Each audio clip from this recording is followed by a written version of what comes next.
Tēnā koutou katoa and good afternoon. It's very well welcome to Te Whare Wanaka o Reiki, Lincoln University. My name is Grant Edwards and I'm the Vice Chancellor here at Lincoln University. And it's a pleasure to welcome you to the latest event in the Excellence Series. The Excellence Series celebrates leadership and excellence across research, policy and practice, bringing together influential thinkers and decision makers, whose work has helped shape a sustainable, resilient and prosperous future here in New Zealand. Today, we're delighted to welcome Penny Nelson, Director General of the Department of Conservation. Only for a short period of time, I think it is until Tuesday, is that correct? Which is her last and for a very timely conversation on conservation, communities and the future of Aotearoa's national capital. New Zealand's natural capital underpins so much of who we are, our identity, our well-being, our economy, and our reputation on the world stage. But it's also under increasing pressure.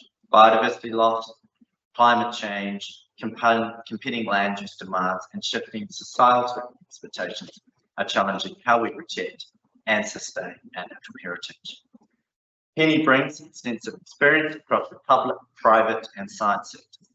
Since becoming Director General of Conservation in 2021, she has led the department through a period of significant environmental and policy challenge.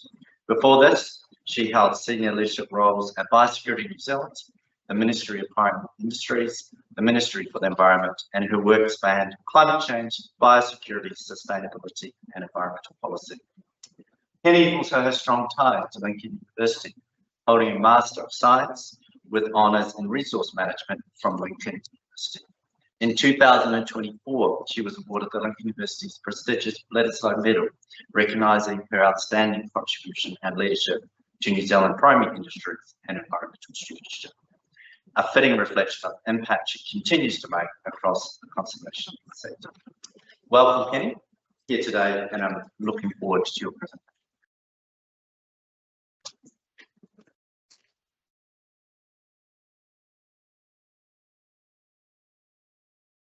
Thank you very much for those kind words, Grant. Appreciate those. I'm delighted to be back at Lincoln. Lincoln has a very special place in my heart. And last time I was here in November, I was part of a panel talking about what environmental management would look like in the next 5 years. So back then, I talked about how the environment had gone backwards in the 30 years since I did my resource Master in Resource Management at Lincoln. And what I was advocating for then was a radical rethink of how we approach the way we manage the environment and to make sure nature counts in decision making. And since then, I've doubled down on that view. So the past 5 years as Director General of Conservation, I've seen pressures on nature and the assets we manage become more relentless, more intertwined and more costly. The Department of Conservation turns 40 next year, and I commissioned a piece of work to understand what we think the next 40 years will look like and what's needed to make a difference. Over the 40 years to date, DOC has done a lot of things right. We've intensively managed species back from the brink, and we're a world leader in island eradications. Take Campbell Island, for example. So 2 decades ago, we boldly eradicated rats on an island 6 times bigger than anything we'd attempted before. Not only that, but it was 700 kilometres south of the South Island in wild, wet and windy conditions. It was an absolute logistical nightmare.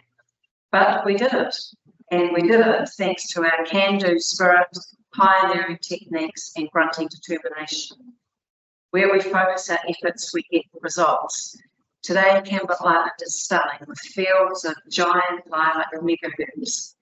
The fields are dotted white and brown with nests of southern albatross and lounging sea lions. But Grant will only get you so far. Our analysis shows us that the challenges facing conservation are growing faster than we can respond. Nature is under increasing pressures from introduced predators, rats, stoats, feral cats, invasive weeds like wild pines, broom and gorse. We're seeing more biosecurity threats, colubrids choking our seafloor and goggle clams clogging our riverbeds. Wild animals, deer goats, tar and champ are present at 80% of our monitored sites on public conservation land. That's up from 63% a decade ago. What we're seeing is climate change is compounding these pressures, and the cost of responding is rising faster than the resources available to meet them. We can't rely on doing more of the same. We must make some hard choices. So here are some sobering facts for you. DOC manages a third of New Zealand's land with approximately 0.5% of government spending, or for those of you from Canterbury, half the budget of the Christchurch City Council. Our modelling shows that DOC's current biodiversity budget is around 360 million, is not enough to hold the line on species and ecosystem protection. My team says that an extra 207 million a year is needed to prevent extinctions across the 900 threatened species and ecosystems that need urgent attention. Last year, our modelling showed we needed an extra 150 million to hold the line, so the gap's widened in 12 months. And if we want to look from managing decline to enabling recovery, our modelling shows that you need an extra 500 million a year. That investment would target pests, weeds and biosecurity pressures and improve 5,600 key species in critical ecosystems. This is modelling that has come from our new BioInvest system. So there's some caveats on the data, but it's pretty good. What it shows is the scale of the challenge that we're facing and why we need to look more broadly to draw on new sources of revenue and get sustainable levels of investment into conservation. We've also doubled the amount of money that we've spent recovering from storms. Over the last 5 years, we've spent about 10 million a year on major storm events, Cyclone Gabrielle, Cyclone Domi, and heavy flooding in the southern South Island. In any given year, we also get 1 or 2 lesser events that cost about 3 million a year to recover from each event. There used to be 1 in 100-year storms. I was told to expect 1 every 100 years. So far, we're getting them every year, and this year it feels like we're getting them every month. In most cases, we've had to absorb these costs and defer other work to create the space to fix the damage.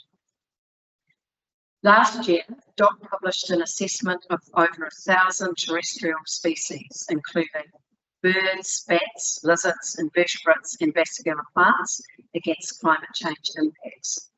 Our research found that about a third of the species will be highly vulnerable to climate change by mid-century, rising to almost 2/3 by 2090. Then if you look at the marine environment, New Zealand is a global hotspot for biodiversity because of its remoteness and its size. At least a third of our biodiversity is found at sea, but 87% of marine species could be highly vulnerable to climate change. From an economic perspective, in 2017, the total value of the marine economy was estimated at $7 billion and it employed more than 30,000 people. I think we need to do more to protect our oceans and our coastlines. One of the biggest problems that we've got as a country is that we collectively act as though nature is free. It's treated as a free backdrop to economic activity and recreation, rather than as critical infrastructure that underpins prosperity, resilience, and well-being. For decades, we have relied on nature to absorb pressure, support livelihoods, and provide resilience. The reality is that in terms of natural capital, we're living well beyond our means and we're racking up debts for future generations to pay. We risk running down our natural capital and calling it growth. New Zealanders like to think of ourselves as people who love nature. We call ourselves Kiwis, We market ourselves to international tourists as clean, green and 100% pure. So many of our main agricultural producers use images of conservation land, our national parks, our rivers, our coastlines to sell their products. But affection is not the same thing as valuing something properly. We've crunched the numbers, and more than 80% of New Zealanders and over half of international visitors visit protected natural areas each year. Conservation tourism contributes about 5.4 billion annually, and demand remains high. Nature gives us clean air, fresh water, good quality soils. Public conservation land provides these ecosystem services to the tune of $11 billion per year. Despite all of this, nature does not feature prominently in national priorities and investment decisions. We are better at praising nature than valuing it, planning for it, or protecting it. We must factor nature into decisions that shape growth, investment, and land use. Our insurance industry, for example, understands a simple truth. If risk is real, it has to be priced, planned for, and reduced, not just cleaned up afterwards. Resilience is cheaper than repeated recovery. To move to a future state where nature is recovering, heritage is protected, and effort is sustained, we need to do three things. First, we need to protect the expertise and core capability within the Department of Conservation, the government's lead on conservation. We must grow conservation well beyond DOC, and we need to change the wider system that shapes the extent to which nature can thrive in Aotearoa. There will always be a need for what DOC does well. The Crown will always have responsibilities that can't be handed away. For example, the role of protecting and advocating for public conservation land for future generations.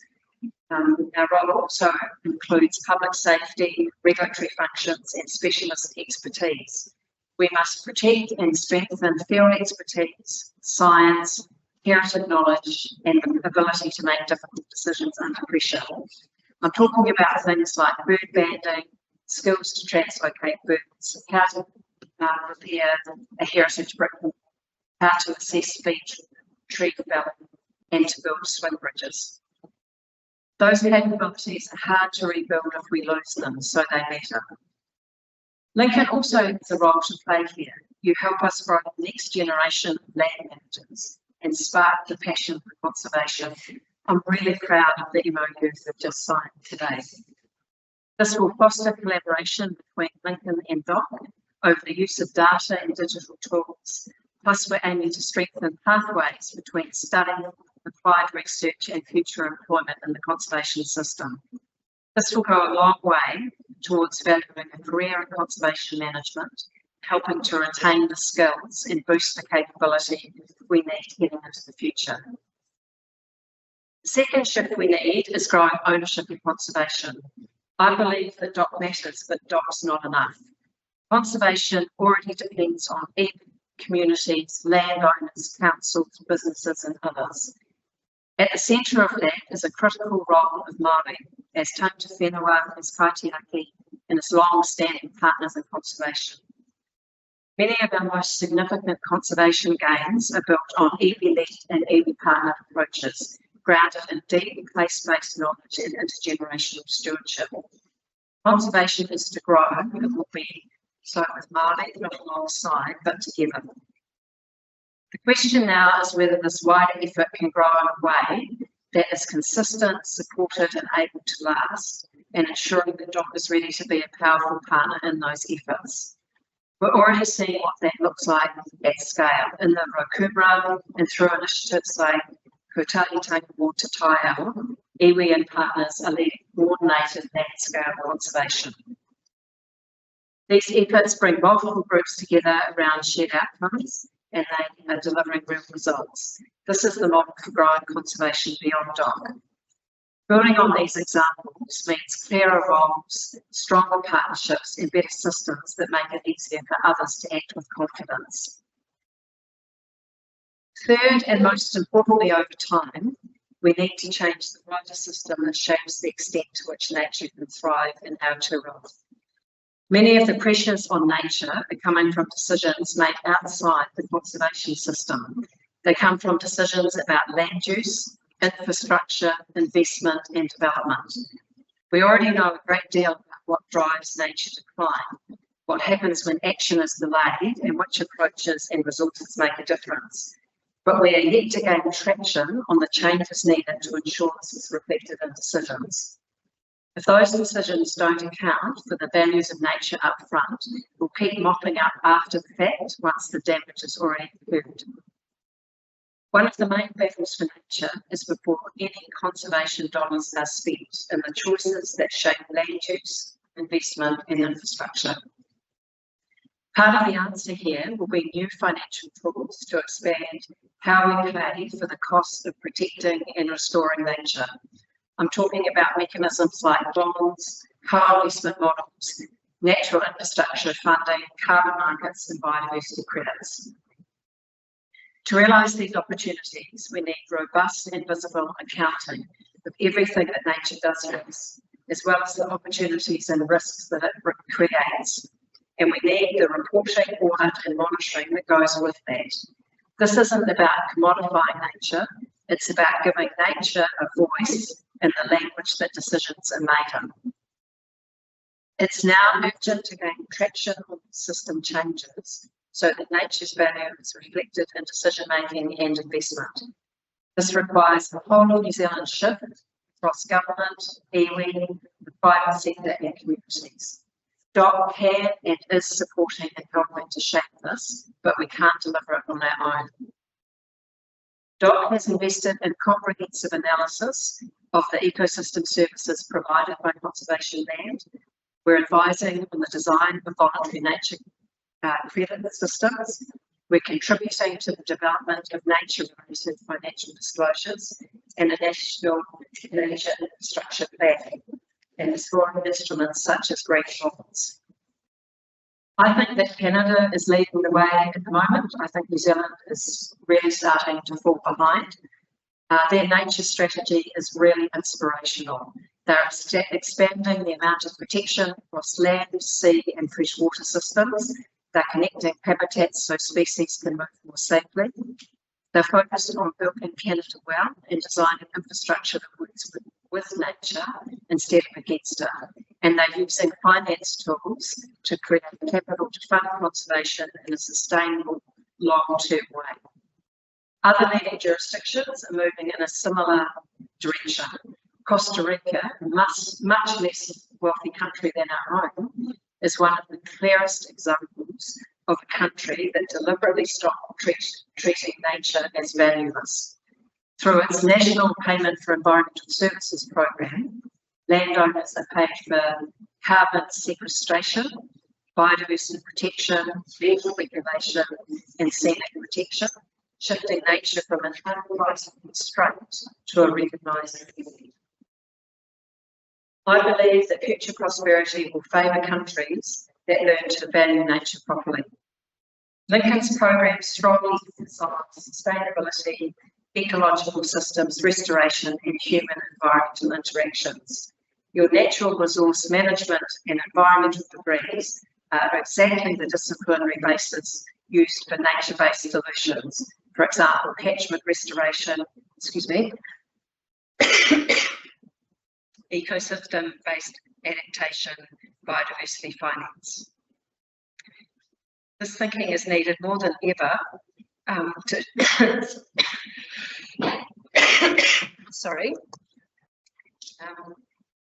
this thinking is needed more than ever if we're going to shift the system to meet current and future challenges.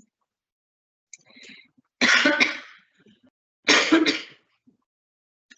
talking too much over the last few days. We've got to stop taking nature for granted. What we don't value, we will keep losing.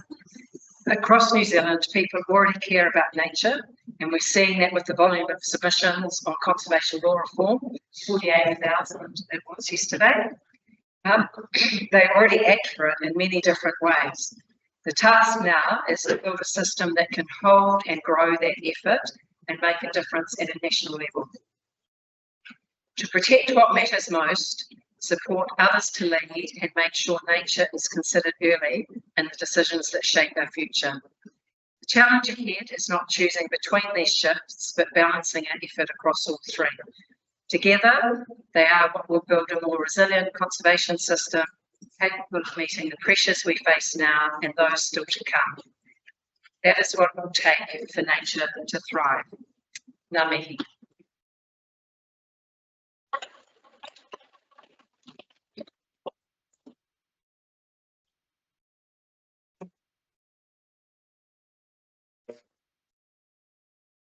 Celebrating that matters. One presentation there, it's careful thought around conservation here in New Zealand on a global perspective as well, which I think has shaped for many years working across these very important sectors for us. There is an opportunity now for some questions for me.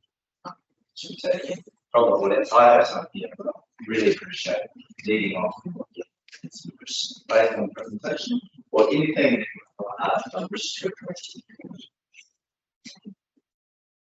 Please, if you just another name at the start, please. I'm Charlotte Glass, Sustainability Agriculture.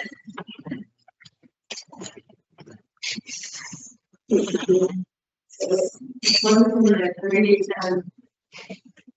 understand I value knowledge those points in which we living at the field of sustainability.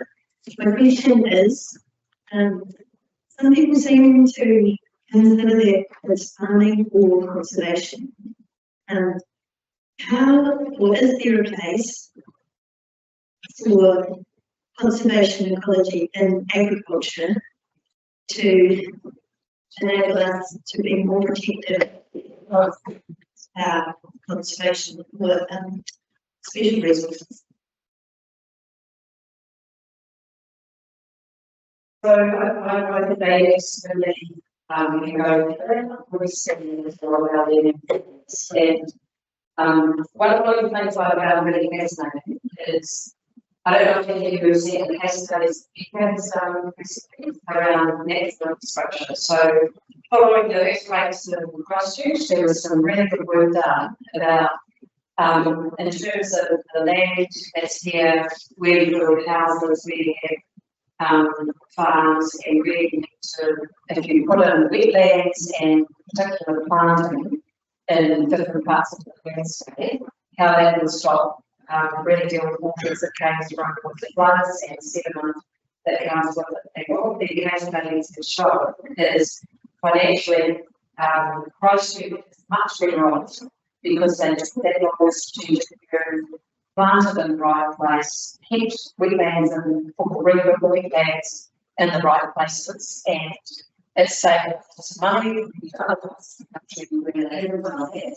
And they're really paying for it. So I think there would be some incredible work done to look at catchments and where we could find food farm planting, and in particular glass catchments that would just have a huge impact on climate change resilience. And it would be, I know that my experience with farmers, as you know, it's a dairy sector. When you give farmers science and why you do something, they often act really fast. So I absolutely think that I need part of the solution and they can go together.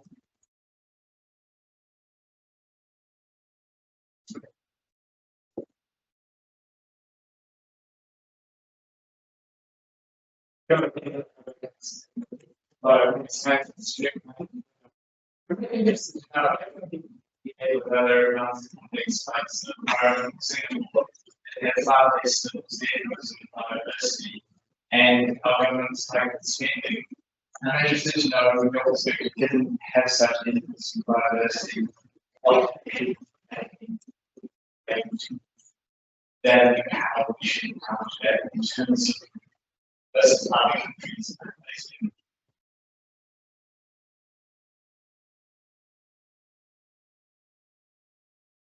So I've had like all of my career has been in land management and the environmental space. And I think one of the things that I find really challenging as I'm finishing my career in the public sector is I'm very outcomes focused, and you look at our environmental results and they're much worse than they were when I started my career. So that's the thing I'm very good at.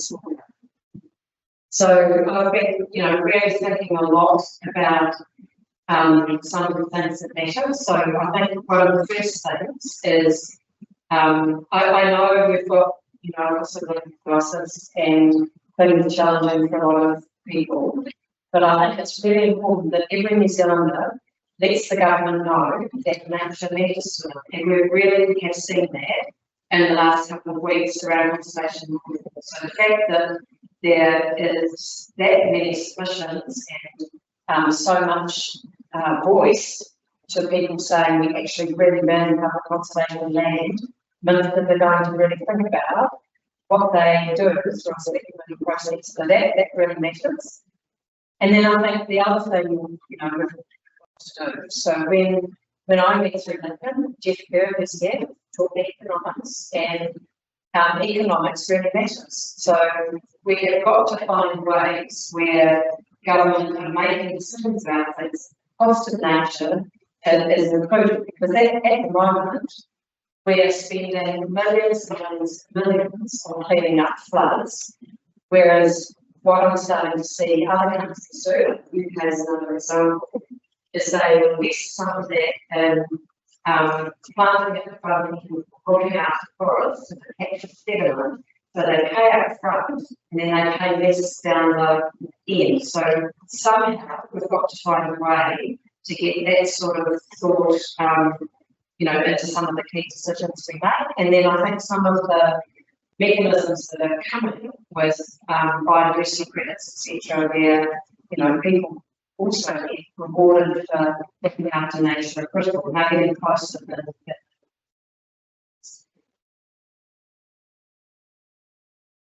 I'll have one question. You mentioned about capability, young people.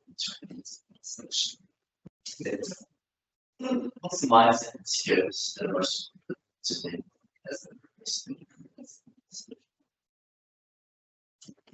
So great question. And one of the things that we've had to think about a lot. We've got a lot of our ranges that are quite important for the migration retirement age. And so we have very deliberately set up architecture, small at the moment within a dock. But what we're trying to do is, the mindset people we're looking for is they're curious. They might have had, a background qualification that they've done something like but we're bringing them into stock, and then we're getting them out in the field to do monitoring so that they get an understanding of how you do that, and then we're taking them through all the different things that we do in conservation around species management, pest control, visitor assets, repair, etc., so that they get the breadth of skills, and then we're bringing them into stock. So curious mindset, willing to learn, and then because we're finding that there are a number of young people who haven't had as much experience in the outdoors as you might have had 20 years ago, we're really, getting people back into skill sets. But I think the sort of what you do here is really important, and people that we have recruited, through that, particularly where it's recognised transdisciplinary groups, they work very well across conservation, and then can work into places like primary sector and development. So I think you provide people a really good ground in here.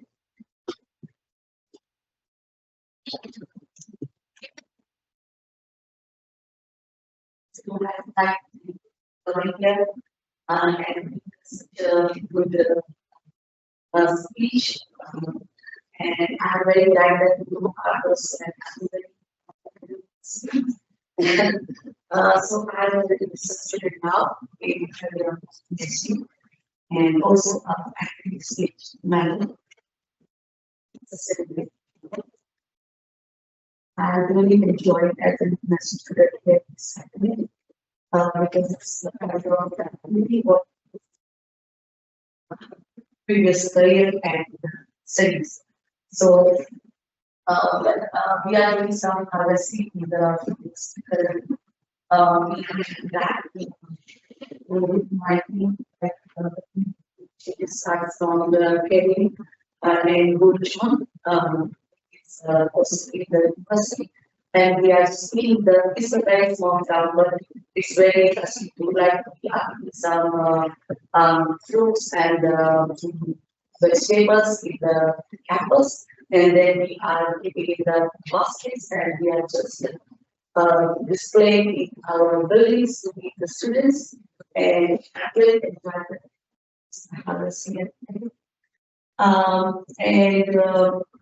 I'm very glad that I'm secondly over here.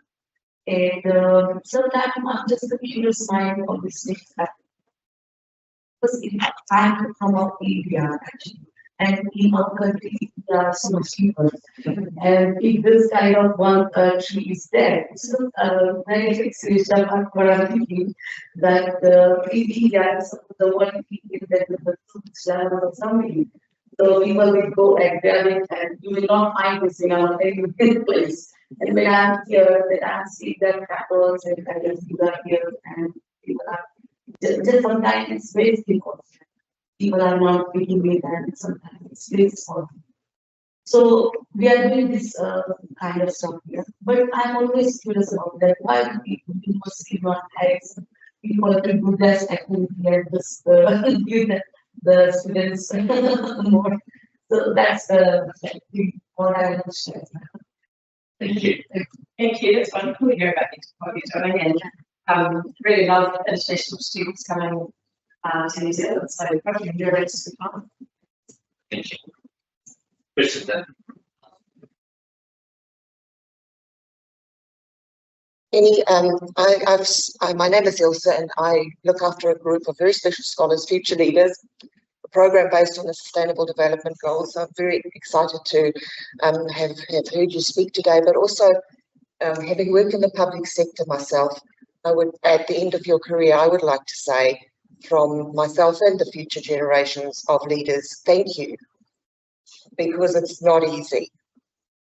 And I suppose my question sort of comes from that, from what you were saying, the sense that there's less and less money and there's more and more challenge for the human beings that work in DOC.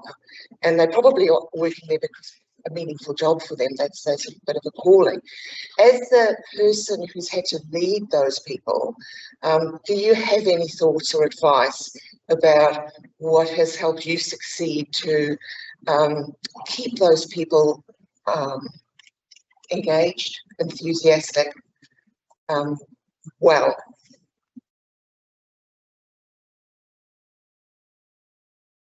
So that's a great question, and I think the things that have really made a difference is being totally upfront with your staff about the challenges that we're having to deal with. So the sort of cuts that we've had made, involving them and working out where we do it, so that you're really informed and don't do really stupid things that you can never come back from. And then I think it's celebrating success. So I look at things like what happened on Aotearoa this year, where first time there's been a 1080 drop and we've saved a species.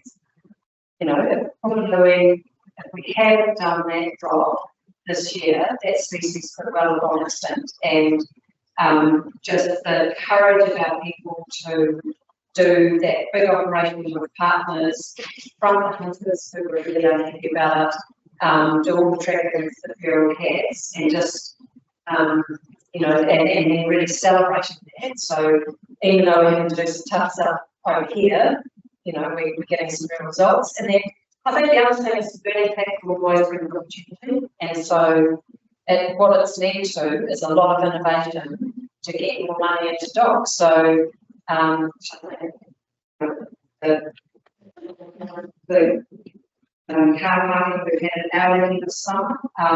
Most people are happy to pay for it, although more than $1 million is now going into conservation. So it just gets you to think about different things you can do that will enable you to get more money to conservation.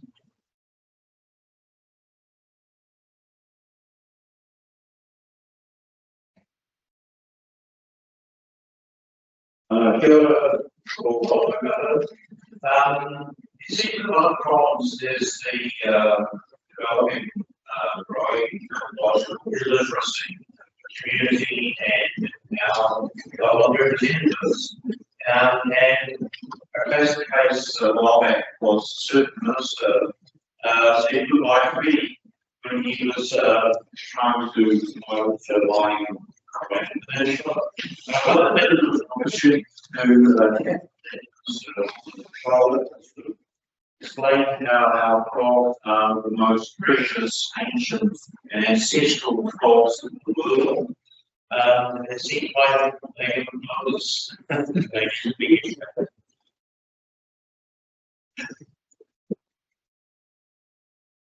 So that's what I think I communities as well.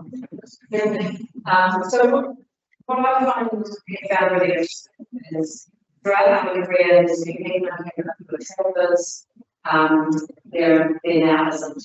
And so we have done a lot of work with our own conservation minister, but taking us to the national park, it's our own before we came into the control.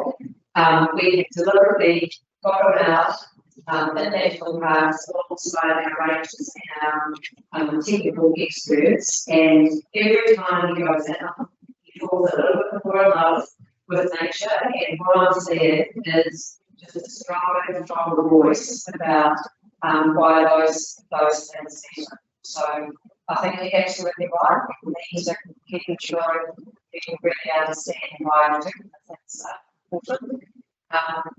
But in terms of the particular minister that you referenced, I don't think it's you.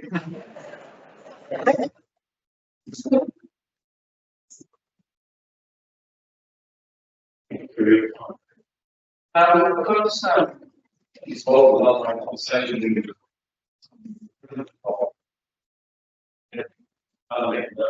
What you've gone east of now, I don't know if it's true. And I guess I'll get an opportunity to put that straight if that's the case. So this is why. So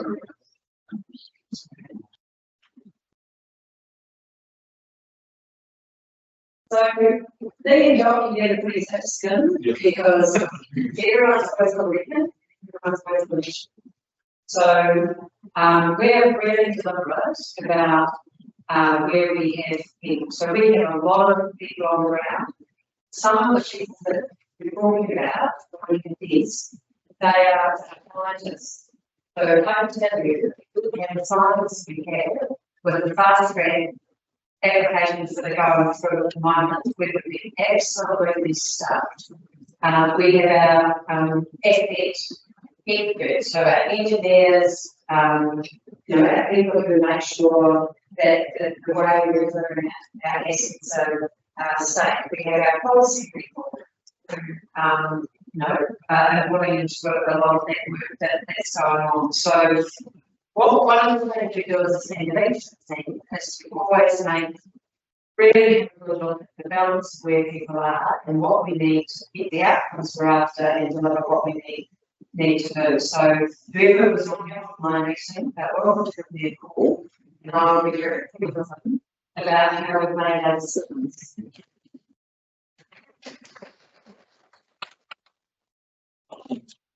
Penny, I've just got one question here that has come in online, 10 o'clock. Penny, are you able, please, to elaborate on the New Zealand progress on voluntary nature credit? So one of the things that's happened over the last year has been some pilot programs to have voluntary carbon miners applied on different types of land use within New Zealand, and then there's been following on from that, there's been a really clear policy framework set, and essentially what it does is it links New Zealand to internationally credible schemes and domestically credible schemes. So it allows people who want to be able to plant trees and then make it count into voluntary carbon markets, and then you also get a biodiversity benefit from that. There's now a proper framework around it that makes it credible to do it. So I think it's going to take a while to grow, because some of the science is still being worked through, and as you know, it's much slower on native trees, but I think it's more progressed than it was a year ago.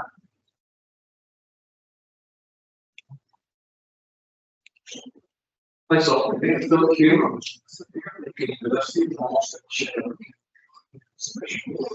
So, learning that team, we do in South London,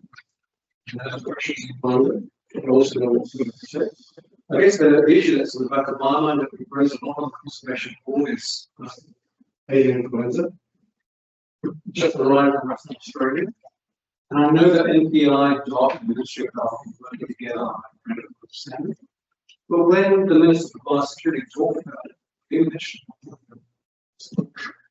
So my concern is that when this does happen, which is like, will the dog have a sufficient expectations to deal with it? We have to be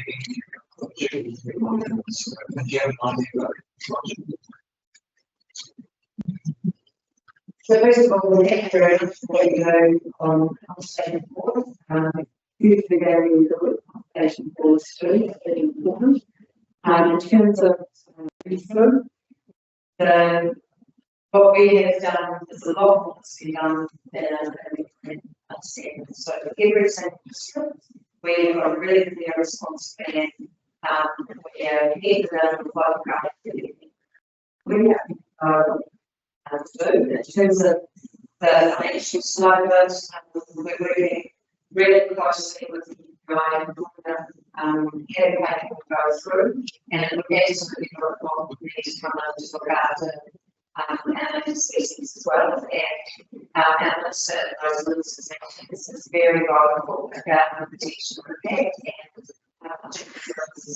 and we hear about what it's there. So I think it's in a good space. In terms of being as prepared as we can be, and in terms of that, process will be around the diversity.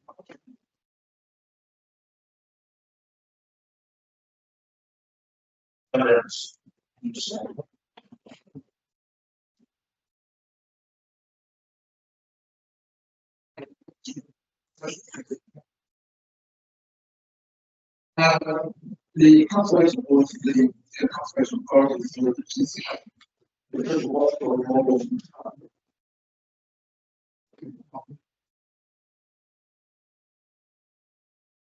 And it's mostly that takes function being taken away.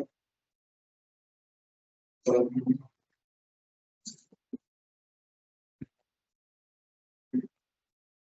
I feel about it in terms of I had a couple of the boards and they are useful seeing hands on that, especially with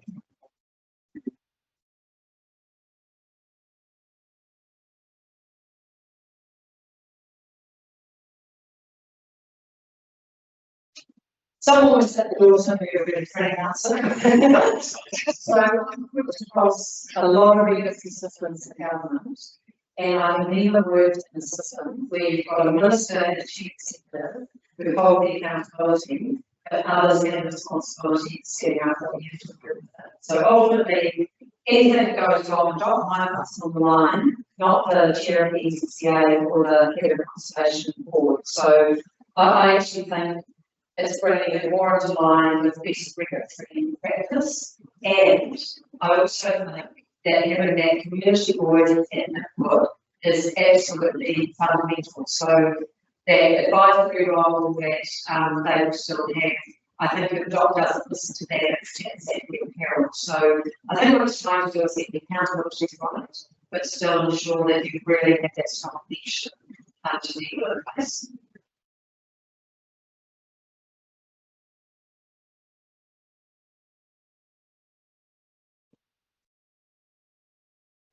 Thank you, Megan. I just wanted to go one of these narrow perspective of what is needed.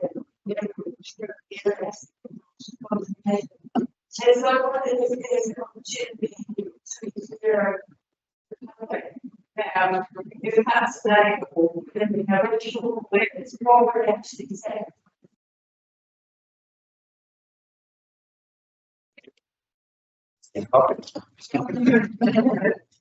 So that's a great question, and that's absolutely what I'm developing. So when I started the role, if the Minister of Conservation or the Minister of Finance asked me what were the top biodiversity priorities, I couldn't answer the question. So yeah, that's right. And then head of can't answer that question.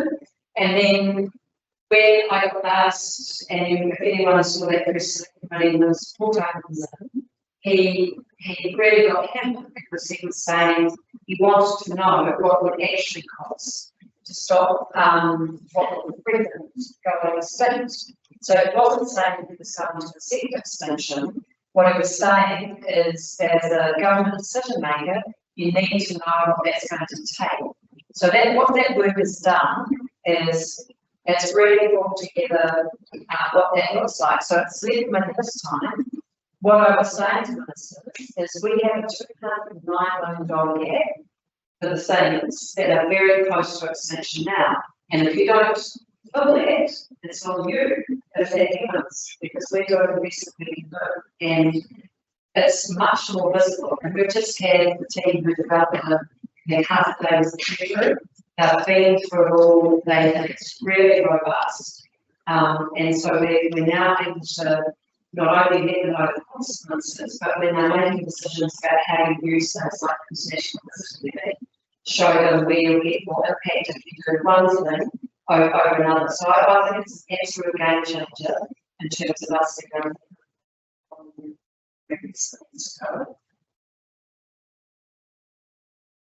An opportunity for Sheila program here.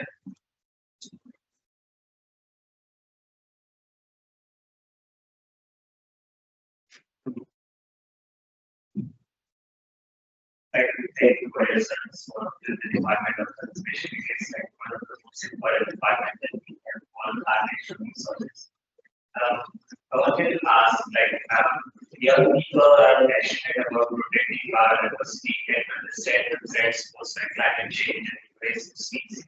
However, by the time we are much of what we value, they already be lost. But can young people today overcome barriers within our systems and society and play more effective role in conserving biodiversity for future generations? And also, I'm writing an article in Brand Magazine for our students here at the university. So can I please record your response on it?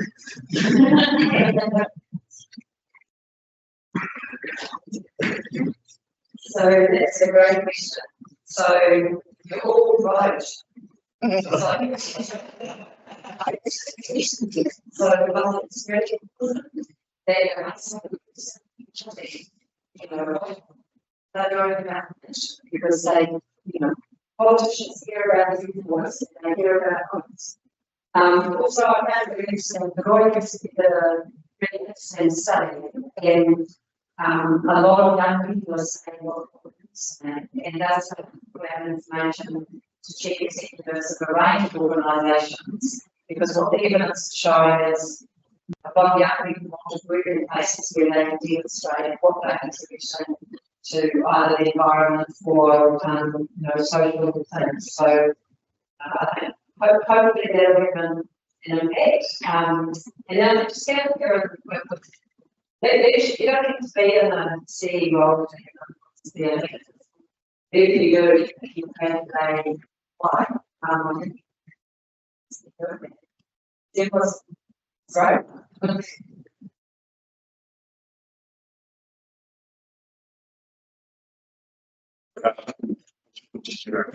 What was from now just follow on other choose also and examples countries, countries, solar countries, those things. So do you see an evolution dollar advocate and seeking to seek public money is one of its main just and I guess members of the economy saying when you spend money and it maybe thinks that literally becomes just use the resources. All of the biggest surprise in the world, public health like that in some organisations, I haven't put up the hand to say what would be to help. So, what's your feedback on that sort of basic?